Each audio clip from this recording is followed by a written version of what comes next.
కంచరపాలెం పోలీసులు 20 రోజుల క్రితం అరెస్టు చేసిన మొహమ్మద్ అజీం ఖాన్ ఎవరు? ఈ ప్రశ్నకు సమాధానం పెద్దగా వెతుక్కోనవసరం లేదు. రాష్ట్రంలో సంచలనం కలిగించిన హనీ ట్రాప్ కేసులో జోయ్ జమీమాపై 2024 అక్టోబర్ నెలలో ఫిర్యాదు చేసిన వ్యక్తే ఈ అజీం ఖాన్. ఇతడి ఫిర్యాదు మీదనే జోయ్ జమీమాను విశాఖ ఎయిర్పోర్ట్ పోలీసులు అరెస్టు చేసిన విషయం తెలిసిందే. అయితే ఎవరికీ తెలియని విషయం ఏంటంటే 2023 మే 1వ తేదీనే అజీం ఖాన్ తనను పెళ్లి చేసుకుంటానని మోసం చేశాడని అదే ఎయిర్పోర్ట్ పోలీస్ స్టేషన్లో జోయ్ జమీమా ఫిర్యాదు చేసింది. కానీ ఈ ఫిర్యాదుపై పోలీసులు ఎటువంటి చర్య తీసుకోలేదు. కానీ 16 నెలల తర్వాత అజీం ఖాన్ ఇచ్చిన ఫిర్యాదుకు మాత్రం అత్యంత ప్రాముఖ్యతనిచ్చి జోయ్ జమీమాను పోలీసులు అరెస్టు చేసేశారు. ఎక్కడా లేని సెక్షన్లను వెతికి పట్టుకుని మరీ జోయ్ జమీమాపై బనాయించేశారు.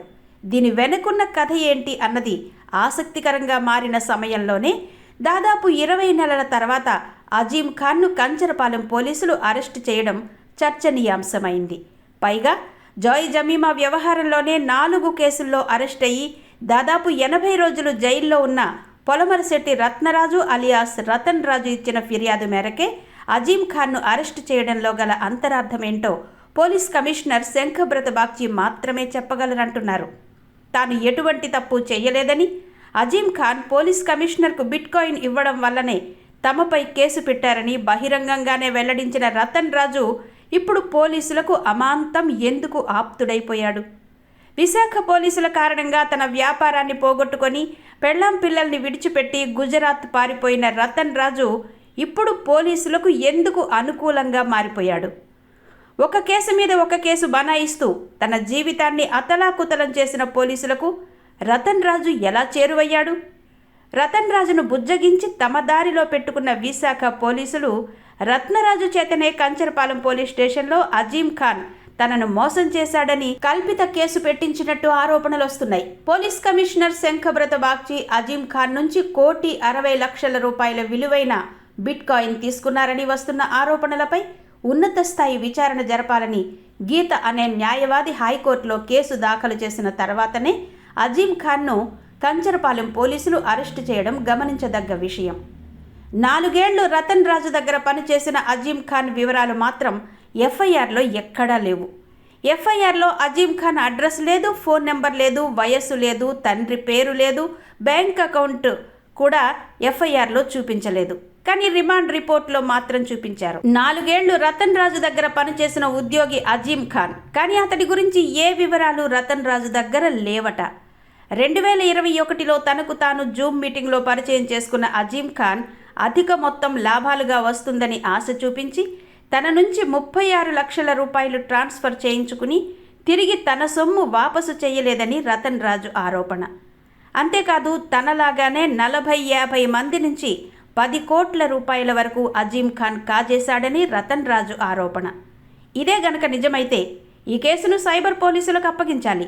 కానీ అది జరగలేదు. కంచరపాలెం పోలీసులు ఈ కేసును ఎలా నమోదు చేశారో తేలాల్సి ఉంది. రతన్ రాజు తన ఫిర్యాదులో చెప్పిన 10 కోట్ల రూపాయలు పోగొట్టుకున్న 40-50 మంది ఎక్కడున్నారు? దీనికి సాక్షులెవరు?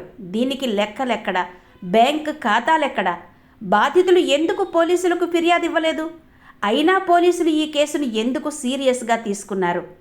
ఒక రౌడీ షీటు ఉన్న రతన్ రాజు ఒక్కడి నుంచి మాత్రమే ఫిర్యాదును తీసుకుని అజీం ఖాన్ను ఆఘమేఘాల మీద ఎందుకు అరెస్ట్ చేశారు? 2026 జూన్ 1వ తేదీన మధ్యాహ్నం 3 గంటలకు కంచరపాలెం పోలీస్ స్టేషన్లో రతన్ రాజు ఫిర్యాదు చేస్తే వెనువెంటనే అంటే మధ్యాహ్నం 3 గంటలకే కేసు నమోదు చేసేశారు. అంతేకాదు హైదరాబాద్లో ఉంటున్నాడని చెబుతున్న అజీం ఖాన్ను గంటలో అంటే 4 గంటలకే విశాఖలో కంచరపాలెం పోలీసులు అజీం ఖాన్ను అరెస్టు చేసినట్టు చూపించేశారు. ఇదంతా పత్రికలకు పొక్కకుండా గుట్టు చప్పుడు కాకుండానే జరిగింది. అంటే ఇప్పటికైనా అర్థమై ఉండాలి అజీం ఖాన్ అరెస్టు వెనుక పోలీస్ బాసుల గురించి. ఇదే అజీం ఖాన్ 2024లో ఇచ్చిన ఫిర్యాదును అనుసరించి జోయ్ జమీమాను, ఆ తర్వాత రతన్ రాజు, జాయ్, తన్వర్ మరి ఇద్దరిని అరెస్ట్ చేసి ఇదేదో పెద్ద గ్యాంగ్ అన్నట్టు కలరిచ్చిన విషయం తెలిసిందే. మరి ఇప్పుడు అదే అజీం ఖాన్ను పోలీసులు ఎందుకు అరెస్ట్ చేసి రిమాండ్కు పంపినట్టు?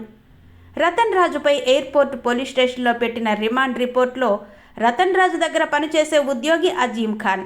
కానీ కంచరపాలెం పోలీస్ స్టేషన్లో రతన్ రాజు పెట్టిన కేసులో అజీమ్ ఖాన్ మాస్టర్ క్రిమినల్.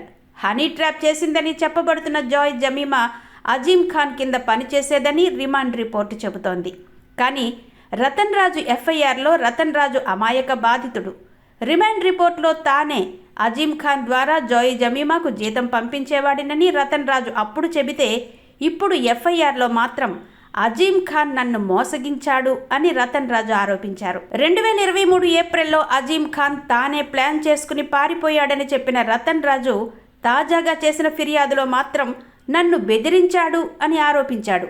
ఇదంతా చూశాక విశాఖ పోలీసుల మీద నమ్మకం పూర్తిగా పోతుందనడంలో సందేహం లేదు. విశాఖ పోలీసుల పరిశోధన వ్యవహారం చూస్తుంటే Joy Jemimah honey trap case ఒక కట్టుకథలాగానే కనిపిస్తోంది. ఇందులో పాత్రలు, పాత్రధారులు కలిసిమెలిసి తిరిగిన వారే కావడం విశేషం.